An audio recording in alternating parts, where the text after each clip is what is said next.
बाबरी कोसळली किंवा त्या संपूर्ण घडामोडीमध्ये शिवसेना कोठे होती पाहायचं असेल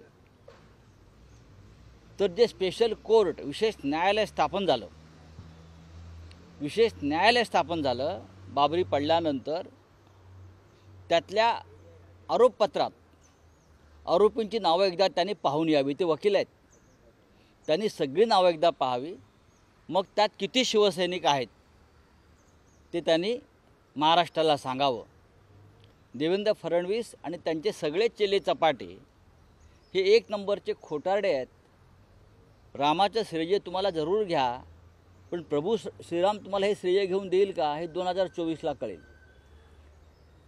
हजारो शिवसैनिक अयोध्येच्या आंदोलनात सहभागी होते. दैनिक सामनावरच 150 खटले दाखल झाले त्यावेळेला.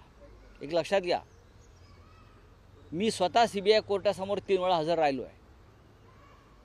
लखनौला, इंदिरानगरमधल्या. बाळासाहेब ठाकरे लखनौच्या कोर्टात गेले.